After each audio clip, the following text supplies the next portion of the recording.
Did I talk afterwards? No. Okay.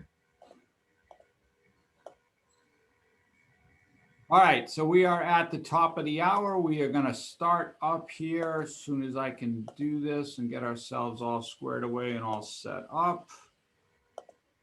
Okay, there we are. Should be all set here. Okay, so we're going to get going. This is Budget and Cash Flow for Business Owners. This is from Hyde Park Main Streets, presentation by Tom Alessi and Paul Saccardo of the Moody Street Group.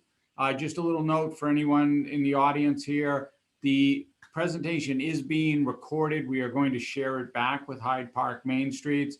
Just know that your name, your image, none of that is going to be shown as part of the presentation. It's only what you can see on the screen. That's what's being recorded.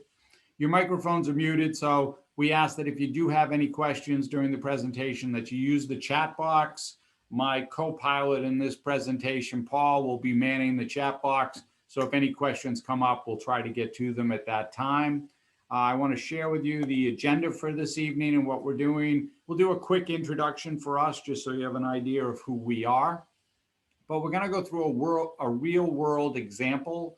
In this case, it's an owner of a new coffee shop that's called the Wired Cup that we're going to walk through the cash flow and some of the questions that go along with that.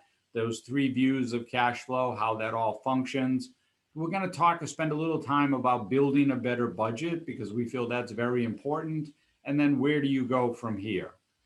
So a little bit about us, who we are. We are the Moody Street Group. We're a boutique financial services firm. We are located in Newton, not Waltham, as our name might make you believe. We're right on the border, though, right on the edge of where Moody Street runs into Newton. That's where our office is located. And our mission is trying to help everyone secure their financial future. We are beholden to no one other than our clients, and we offer support and guidance through a values-based approach to financial goal setting, trying to help everyone in planning out the rest of their lives. So about us, a little bit about your presenters this evening. My name is Tom Alessi. I have been in financial services now for, it's over 21 years. I am an investment advisor. It means that I act in a fiduciary capacity when giving a guidance or advice to any of my clients. I'm going to bring my co-pilot in. Paul, you want to introduce yourself tonight? Yeah, good evening. My name is Paul Saccardo. I've been in the financial services business since 1994, and I'm with the Moody Street Group, work with Tom closely, and glad to be here and hope we can answer any questions that might come up in the future. Like I said, I'm a financial professional, unlike Tom. That's why we work together, and you can benefit from our services. Terrific. Paul is here. Like I said, he's going to be manning the chat box so anything comes up. So we want to get right into this, and we want to talk about Bob and the Wired Cup. So it's a coffee shop, just understand that. And for the example that we're using, we did send you out the guidebook so that you could follow along with this. You know, the Wired Cup is set up in a college town, like, you know, here in Massachusetts, obviously, there are a lot of those and places that are there. But so Bob decides he wants to start this up. He's going to invest $30,000 of his own money. He's taken out a loan for $20,000. And in order to set this up, he spent 45 of that 50,000. So he's got 5,000 that's sort of left that he's got on hand in the till, if you will. Now, Bob opens his doors and it's popular, right? So, you know, the students get into it. They love being wired, right? That's what students do. So Bob's starting to get some traction. He's actually doing some catering, some on-site delivery for some of the faculty when they do their meetings. You know, but as Bob is feeling some good about this, he's also got some questions that are rolling around in his head, specifically that he hasn't paid himself yet. And so he's sort of wondering when he's going to be able to do that. And then the other is that $5,000 that was in the bank, the till, that's starting to run low. And so he's getting some concerns. And one of the main concerns, because obviously this is a college town, this is near campus, that he's looking at this going, well, what's going to happen when my base clientele, which is students, leave and go away for the holidays, or even more so over the summer months, specifically July and August, what's going to happen then? And so some of the questions that Bob is sort of bringing up and going through this is, how's he going to get through those lean months, right? Will he have enough money if it comes to August to then ramp up and do what he needs to do to get ready for when the students come back to campus in September? Should he be thinking about buying in bulk while there is some surplus cash on hand, just so he's prepared for that? Or are there some of his suppliers that might allow him to buy on credit versus paying cash? So these are questions that Bob is sort of, bouncing around and thinking about, which is a good thing. This is what you need to be doing. You need to be thinking ahead. And so we'll review some of his cash flow, sort of maybe give you some ideas how that might mix in or look as far as dealing with your business. So the balance sheet, right, tells a story. This is how much money Bob had to start his business, right? How he financed it, what he did with the money, and how much was left over. As we told you, and it's in the guidebook, he had $30,000 of his own money. He took out a $20,000 loan. This is from the SBA, just so you know, with all the notations that are in there. So the rate is like 14% at that time when they did this. So probably a little bit less now in terms of updating that. But for the purposes of the balance sheet, he's got this debt payment that he's got to do. He's going to pay it over 5 years. So he's going to pay that down. It shows him putting an outlay of capital, towards the loan payment, and then he'll finish it off in years 2 through 5. And so that comes into one of the questions, right? So if you're either thinking about starting a business or starting up in a business or running a business, and if you don't have capital yourself, you've really only got 2 places you can go to sort of obtain the money, right? You can turn to friends, family, or an investor to get cash, but usually there might be then a turnaround where you're trading off and you're giving them a percentage or equity into the business. The other option would be debt, right? I'm going to take out a loan, and that is usually I'm going to a bank or some other lending institution where I don't have to give up ownership or any interest in my business as far as taking on that money, but I do have to pay back that debt. I've got interest and principal that needs to be paid back. So there's the trade-off that usually happens for most business owners. All right, so 3 views of cash flow, right? And in the guidebook, it's a little bit easier to see this. It's just some of those examples get a little clunky when we're trying to put them under the presentation. So just understand it's easier to follow along if you have the guidebook in front of you. But the first one is the cash conversion cycle, right? So that just says the cash conversion cycle is I taking raw material, whatever that may be. In the case of the wired cup, coffee beans, right? So Bob is he's purchasing coffee beans. He's then going to turn that into a product. In his case, he'll grind it up to coffee beans and make coffee for that. And then he's going to turn around and sell it. That's the concept, right? Is cash, I've got to obtain this service or product that I'm then going to turn into a saleable item. I'm then going to make the sale. That's the cash conversion cycle there. The trick is to figure out how long of a sales cycle you actually have, because that's going to impact your cash flow. If it's like Bob, the wired cup, it's a short cycle, right? Somebody comes in, he's giving him a cup of coffee. That's an immediate thing. But you might sell a big ticket item, so you might have something that's going to sit on, like a dump truck or something. It's going to sit on the lot for a long period of time, where that's tied up. Your cash flow is tied up in that entity, in that item, that you're not able to move very quickly. So that's another part of the cash flow cycle that you got to be thinking about. I've got this item that I'm going to sell. How long is my process to make that sale?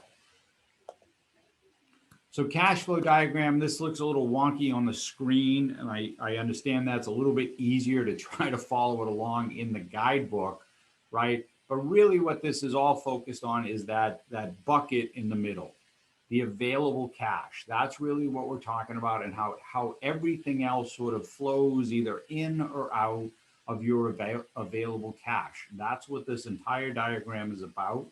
And so you see there are drains or valves, as it's pointed out inside the guidebook, at the bottom of your cash flow container. And they're always on and they're always open and they are always draining money out of your available cash. And they are taxes and debt payments, right? In the case of this, it shows you, sales tax, payroll tax, and then debts, any loans, outstanding loans. These always have to get paid. So they are always going to be draining cash flow out. Then you have the ones that are going out the side, which aren't always on, but they're sort of on. And then that's usually the costs that are associated with what it takes to sell your item, what it takes to administer and general operation of the business. So it's not a valve that's always turned on and outflowing, but it's there and it's got to be accounted for, right? The next bucket, the container over, is your inventory. So you got an inventory bucket, and the inventory is just the stuff that's there and available to sell, depending on what you're producing, how long it takes you to do it, how long that's going to be tied up that's not in your available cash. The bottom underneath in the bottom left-hand corner, at least on the screen to me, is the fixed assets. And fixed assets are usually expensive. That's you purchased a building, say, or upgrades to your space that you're actually residing or housing the business in. Vehicles, equipment, computers, technology, all of that stuff, those are fixed assets. And when you purchase an expensive fixed asset, it ties up cash. So that's why that's down there. And really, it might be, especially early on for a newer business, leasing might be a better option than actually outright purchase because of what it does to your cash flow and to your inventory. The top of the screen there, you see that's the sales pump, right? That's the lifeblood of every business. It's the sales pump always has to be primed. It always has to be ready to flow, because it's the only way you're going to keep any business alive is to have sales always happening. You go down from there and you've got accounts receivable. Accounts receivable is, I've made a sale. Great. But did you get paid? And so there's probably going to be funds that are sitting that you're waiting to collect on, whether you're waiting to collect 30 days to 90 days, depending on how you invoice and how you get paid for that sale that occurred. Now, in the case of Bob, his might be, I sold a cup of coffee, but somebody put it on credit. I have to wait till I get the credit card company to then pay me. That's my account receivable back. So it'll sit there until the funds can then flow into your available cash bucket. And you'll see inside the available cash bucket, the last thing that's in the part there, are they look like empty squares, like an empty grid. They're actually meant to be indicated as sort of bricks inside there. And that means that you're actually getting goods that you're turning into your product on credit, because this is cash that you can use. It's cash that's available to you. Granted, you've got to pay for it at some point, but for the time being, because you were able to get the goods on credit, that means that is available cash that can be used for you right now. So that's sort of how the whole thing flows. The idea is, again, you're always trying to get as much into that available container of available cash that you can. And either you've got sales that flow in, or services or selling or other arrangements that flow out. And you always have the drain. And we'll talk in a little bit about taxes and what that means to you.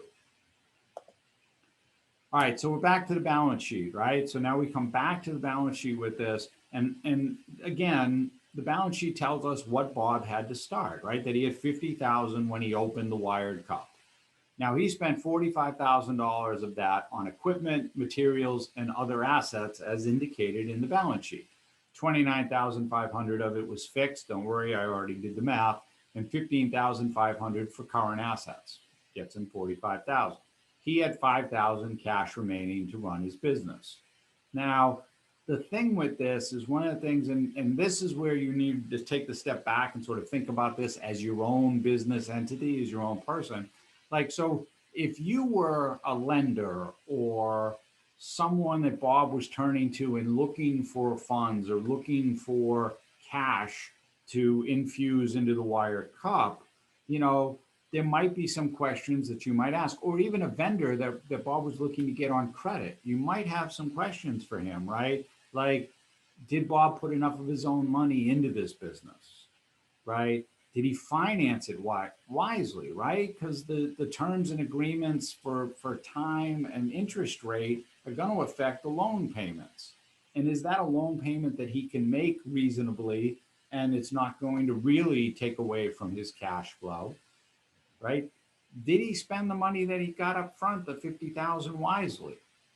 And is there enough available cash left over for Bob to continue that 5,000 where he's going to be able to make it for the rest of the year, or at least for 5 or 6 months going out? Now, the presentation right now doesn't allow us to continue this conversation in a deeper format, but it's really meant to give you sort of that idea, that thought about it, right? Just the idea of what a balance sheet is doing and how that might create some conversation or some dialogue, specifically if you're going out looking for other people to either, invest or put money into the business, or going to an institution to try to obtain more financing or a loan or something, because it's just the opening chapter, if you will, in the story here with the balance sheet. And that story then continues when we get into the cash flow statement, which is where we go into. Now, in the guidebook, you've got a whole year of the wired cups cash flow. It does not translate into the presentation, so we don't put it into the presentation because it just doesn't make sense to you can't really read it and go through it. But if you want to, you can spend some time looking at it and go through there. But, it does tell the story a little bit. And ultimately, for any business, you control how some of that cash flow in and out of your business happens, right? The sales, just as an example, you decide what you want to sell, right? Where, to who, when, how, and at what price. So you have control of that. And the same goes for your expenses. You decide what space to lease, how much debt you're going to carry, when are you going to advertise, to who, and on what platform, what materials do you need to purchase, and what other employees might you need to actually operate and run your business. So the details in there is that the cash flow gives you a lot of that inside that. But, to sum it up, ultimately, the wired cup for Bob, it's actually doing okay. He's doing well, right?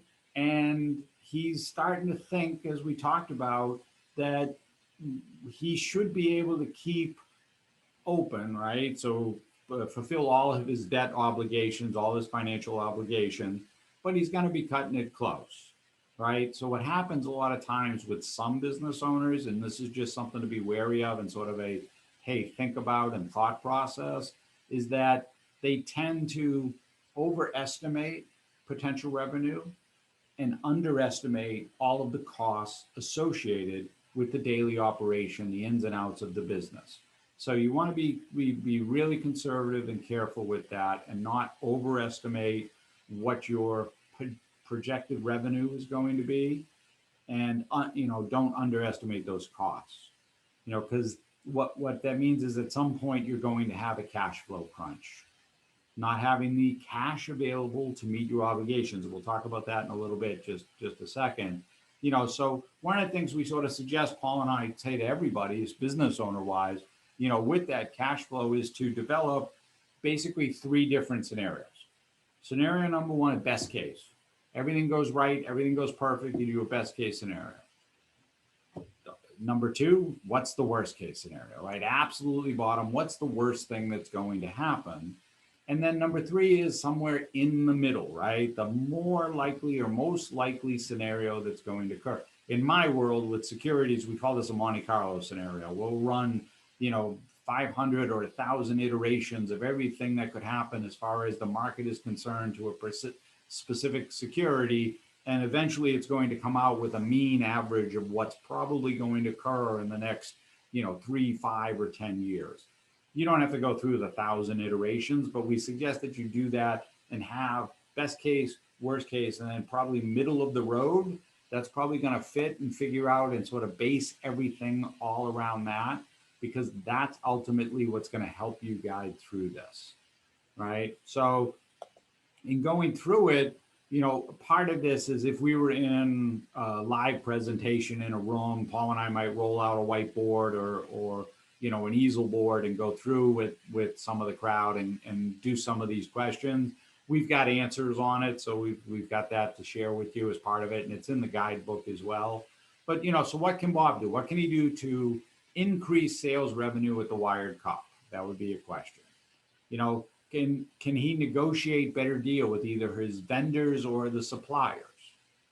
What can he do to plan for those seasonal ups and downs, right? We talked about that. He's going to get thin. Students are going to go away. And that's most of his clientele, specifically July and August. So what's he going to be able to do? And then is it wise for Bob to use a credit card to offset his cash flow, right? These are some of the things you need to be thinking about. And so when we pull that back and say possible ideas for the wired cup, right? So we're using this coffee house in a college town near campus. Well, one of the things, he might try to provide, incentives for his customers to pay cash, right? That might give them a chance to, he doesn't have to worry about the credit card, the processing fee, and then waiting for them to pay him. He gets paid in cash that goes right into the till. Maybe he can do a little bit of catering. If he's offering, along with the donuts and muffins and other things, maybe he can start doing that for some organizations. Gift cards, right? Students are always big on gift cards. So that's another way of promoting that you're going to get business coming back, but you're going to get cash up front on it. And then maybe it's going out to some businesses and seeing if there are some corporate accounts that they might want to establish to be able to give their employees the benefit of coming to him. Negotiating with his vendors and suppliers, right? Maybe it's better terms, payment plans on some of those paybacks. With the landlord, maybe it's working out a 10-month lease instead of a 12-month lease, i.e. it's 1 year, but he's paying it over 10 months instead of 12, so that he doesn't have a rent payment in July and August, the 2 low months where he knows the students aren't going to be around, and he's probably going to be really, really lean in terms of his cash flow. And then during those time periods, maybe it's, he's got to cut back store hours, cut back on staffing, maybe even reducing the menu, just because he knows he's not going to have as many people coming through the doors every day. So these are some of the considerations that Bob should be thinking about. So the idea is for you to sort of see, hey, maybe I can take some of this and think about ways that I might be able to do that, or what I might run into from my business. Some of the things not to do with this, right? And that first one is a big one, right? Is don't use your sales tax as a financing option, right? So the idea is sales tax has to get paid. But sometimes, especially like with Bob, if he was in a lean month, maybe July or August, maybe he would be thinking, hey, I'm going to hold off on this, and I am just going to instead wait till September when I know the students come back, and then I'll pay everything off at that time because I'll know I'll have more cash flow. It's a risky bet, basically, right? The idea is that, those numbers are due, they've got to be paid, and you can get into penalties and trouble if you're not paying them.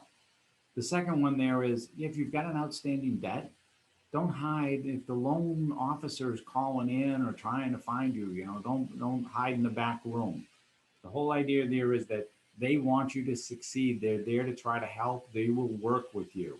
So, try to keep an open dialogue if you have an institution, the bank that you're dealing with, because they can be understanding. They can try to help and try to work with you in that. The third one says, don't be late with vendors. Well, in the case of Bob, right, if it's this coffee bean guy and he's late or not paying his coffee bean guy, guess what? He's not going to have any more coffee beans. He's got no more coffee beans. He's got no more coffee. there's no more wired cup. So you want to make sure that you're always in good footing, good place with any of your vendors, especially if it's in a situation like Bob, where you need that resource in order to create the product that you're going to sell. And we already talked about don't overestimate the revenue. It's one of those don't do's, right? Pull back, be more conservative, be more cautious with things, and don't underestimate the cost, what it's going to mean, what it's going to take for you to be running the business that you have. So that's all on cash flow. Now we want to talk a little bit about budgeting, right? And so these are really sort of 10 steps everybody can take. And Paul and I are very, very, upfront with not only business owners, but individuals. Because when we talk to individuals, we talk to them like they're running a business. It's the business of themselves. So they need to have that budget in place. And everybody, it's a good exercise to go back through and do a budget and make sure you know what's happening in terms of dealing with everything. So, the 10 steps, fairly lay them out, understand what a budget does, right? So we're not trying to manage every nickel and dime, everything that's on the line sheet. But the idea is you're setting the budget up as a guide, right? It's to help you make better spending decisions and understanding what you're spending it on, how you're spending it, and where you're spending it. That's the idea. And sometimes as you go through this, you might suddenly realize that, whoa, I've spent how much on this or that, and then realize that there might be cost savings or cost cutting ways that you can pull back and actually increase cash flow. Know your organization, right? So if you're a sole proprietor, it's a sole proprietor, that's it, you're going to do it. But if you've got employees, maybe it makes sense to have somebody else help you or go over it with you or walk you through, some of what's happening, because there might be things that you're not thinking about. You've got, blinders on in what you're doing, where, pulling in whether they've, updates to, rules and regs and tax law changes and overtime and healthcare and all of these things that occur that you just might not be thinking about. Your accountant is a good place to go, where they might have tools and other features that you can turn to help you sort of work through that. It's the same thing with the team, right? So, always we talk about having a team available. So we'd always say, make sure you've got an accountant, make sure you've got an attorney, make sure you've got guys like us, financial advisors, that you can turn to and have those conversations, because ultimately it's always good to have a team in place to help you go through all of this stuff. Be realistic, right? So it's one of the things that we just went through, right? Don't overestimate, don't underestimate. Make sure you're actually using real numbers, right? Past results for future projections, and analyze from as much time back as you have. If you're just taking over a business, go back 5 years. You want to know what's happened so that you can reasonably project going forward. And then the last one is be conservative. Make sure you consider the need to plan for future years. Economic downturns happen. Last year we went through a pandemic, we're still in the pandemic, right? So, it's always in a good year and up years, putting money aside, creating that extra slush fund, so that you can have that cushion, that rainy day fund that works for everybody. So it's a process, right? Understand that a budget should happen over time. It's not like, hey, I wrote it down today and that's going to be my budget for the rest of my life. I wrote the budget down today, especially with a business. I want to come back and review it a couple of times a year, probably, maybe once every, 4 to 6 months. I want to go back and look at the budget and make sure I understand that we're still in the same track and still in the same line. Again, you don't want to have to worry about every single nickel, but you want to make sure that you are being very, very detailed in terms of what is being outlaid and tracking of those expenses, because that's what's going to add up over time and take away from your cash flow. So you want to make sure you know where most of the money is going and being spent. and things connect, right? So I pull back on one item, well, that's going to affect another item, or if the price of one of my raw goods went up, well, now what am I going to do in terms of how I'm going to affect the sales price? So just understand that things do connect as they go along. So you can't just look at it in an isolated chamber or in a silo type of thing.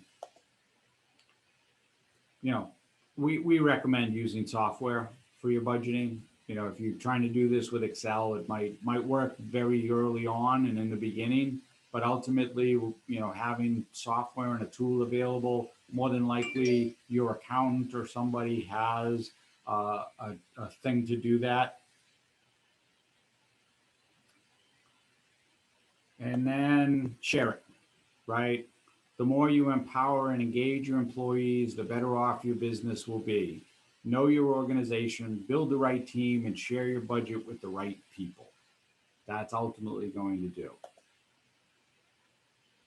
It is not a sign of weakness if financial management is new for you to ask for help, right? So trying to get all your stuff together, connect with an accountant, connect with advisors like us, who can help you understand cash flows and ways and concepts that can help you out. Might not be your specialty. An accountant will encourage you to use software to help document a lot of your stuff. Reach out, talk to people. We always say, it's always, if you've got questions, whether it's tax, legal, or financial, go seek a professional. Find somebody to help you out with. And you know what? A lot of times, if you've got somebody who's in a similar business or same type of business, ask them what they're doing.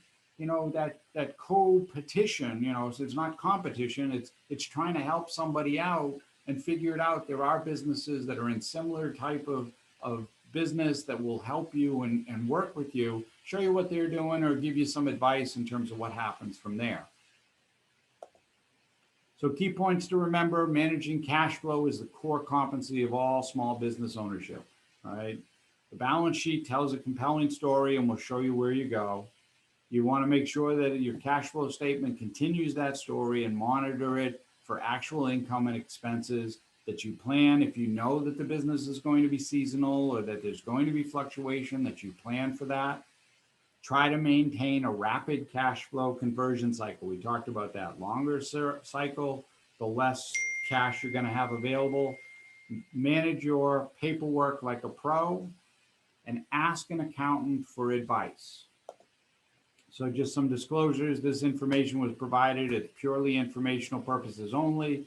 Any individuals used in scenarios are fictitious. All numeral examples are hypothetical when used for explanatory purposes only, and we are only playing in the sandbox we're allowed to play with, current rules and regulations as applied.